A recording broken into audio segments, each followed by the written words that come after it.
Bonjour à toutes et à tous. Alors, aujourd'hui, je vais vous parler des mensonges du PN. Je suis spécialiste dans l'accompagnement des victimes de pervers narcissiques. J'ai moi-même eu affaire malheureusement à ces gens-là et je les ai donc bien décortiqués.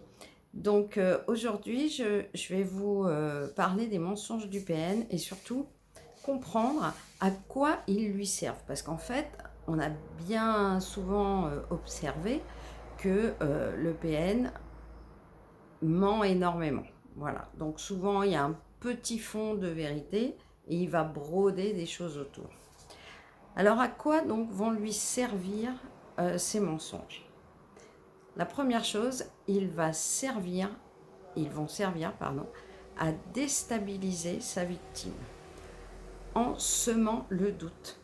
Il est capable de vous dire, alors que, par exemple, il vient de vous dire que il a envie effectivement de faire une balade, je dis n'importe quoi, euh, eh bien il est capable de vous dire, non mais j'ai jamais dit ça, c'est toi qui avais envie. Et donc, au fur et à mesure, ces mensonges sont tellement énormes et il les dit avec tellement d'aplomb que c'est vous qui allez vous remettre en doute. Vous n'allez pas remettre en doute sa parole parce qu'il a l'air tellement sûr de lui. Bon, évidemment, ça n'est qu'un masque. Ils vont servir également à tester votre capacité à admettre n'importe quoi. Je dis bien n'importe quoi. Le PN est capable de vous dire, par exemple, eh bien, lorsque l'autre jour nous étions à tel endroit, tu ne t'es pas occupé de moi, tu n'as pas fait attention, même les autres personnes qui étaient avec nous l'ont remarqué, alors qu'en fait, les autres personnes n'ont jamais rien dit. Les mensonges du PN vont également lui servir à asseoir son emprise sur vous. Plus il va semer le doute dans votre esprit, plus il va asseoir son emprise sur vous. Bien évidemment, puisque quand on doute de soi, à un moment, on peut même se dire mais c'est pas possible, je deviens fou, je deviens folle. Évidemment, quand je dis le PN, c'est aussi bien l'homme que la femme. Alors, ces mensonges, le PN a besoin aussi d'avoir comment dire, un aura. Voilà. Il aime avoir une image de l'homme ou de la femme parfaite. Et donc, qu'est-ce qu'il va faire? Il va mentir, il va s'inventer un métier. C'est-à-dire que, par exemple, il peut être agent de secrétariat et il va dire qu'il est chef de service. Il va dire, par exemple, que il a une superbe maison alors qu'en fait, il vit en appartement. Et ça va lui permettre d'être admiré et reconnu. Donc ça, c'est très important pour lui, puisque le PN a vraiment un masque et il a besoin d'avoir une image à l'extérieur. Ça va lui servir aussi à masquer ses faiblesses, parce que quand il ment, même si à un moment vous lui dites mais ça va pas, tu viens de me dire le contraire, il va vous retourner la situation en vous disant mais je t'ai jamais dit ça, tu deviens fou ou tu deviens folle. Ça va être également un bouclier pour son ego qui en fait est fragile. C'est-à-dire que il vous fait croire qu'il a une confiance en lui absolue, que c'est quelqu'un qui est très très sûr de lui, mais pas du tout. Il a un ego qui est très très fragile. Il suffit de pas grand-chose. Donc c'est pour ça qu'il a besoin aussi de se construire une identité très valorisante. Alors, est-ce que c'est compulsif? Parce que on pourrait se dire que c'est une maladie comme les mythomanes. Mais là, pas du tout. Ce n'est absolument pas compulsif. Et si en plus il est découvert, d'un seul coup, il va être vraiment en panique à l'intérieur de lui. Donc, qu'est-ce qu'il va faire? Eh bien, il va se victimiser. Donc, forcément, ça ne sera jamais de sa faute. C'est toujours de la vôtre. C'est vous qui avez provoqué ça. Il va se sentir persécuté. Oui, c'est toujours pareil avec toi.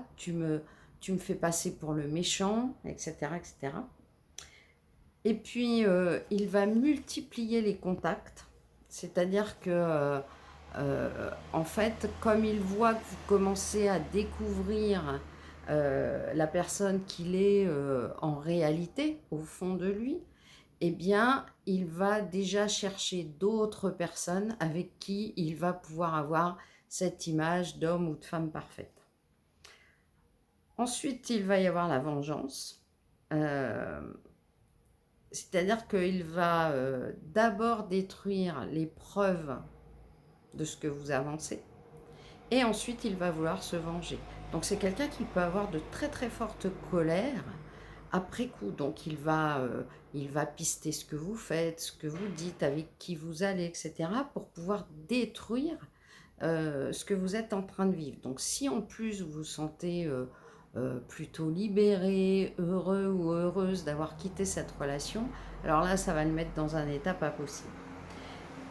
Et si par exemple il voit que vous êtes intouchable, c'est-à-dire qu'il ne peut pas vous faire du mal, il ne peut pas vous atteindre à travers par exemple des personnes que vous aimez, etc. Et donc que vous allez faire tomber le masque, c'est-à-dire que vous, par contre, vous pouvez, parce que vous avez des éléments suffisants pour le mettre à mal face à d'autres personnes, alors là, il va prendre la fuite. Il va, il va vraiment vous ghoster du jour au lendemain et vous n'allez plus entendre jamais parler de lui. Alors, sortir de ces relations toxiques, parce que quelquefois, malheureusement, on a tendance à fréquenter pas mal de personnes qui sont toxiques. Eh bien, sortir de ces relations toxiques, c'est d'abord prendre conscience de ce qui vous attire chez ces personnes. Parce que dans toute relation toxique, on est attiré par quelque chose et ce quelque chose veut dire que nous avons quelque chose aussi à travailler en nous. Donc ça peut être une blessure de rejet, une blessure d'abandon, manque de confiance en soi. C'est très très important pour ne pas retomber dans les pattes de PN ou en tout cas de ne pas retomber dans des relations toxiques. Donc posez-vous la question, cette expérience, pourquoi j'ai été attirée à cette personne? Qu'est-ce qui a fait que j'avais très envie d'aller voir cette personne alors qu'il y avait déjà des signaux qui me disaient que cette personne n'était pas bonne pour moi? Voilà, je vous dis à très bientôt et si vous avez besoin, n'hésitez pas à prendre rendez-vous. Vous avez la possibilité d'avoir un entretien téléphonique complètement gratuit avec moi. À très bientôt.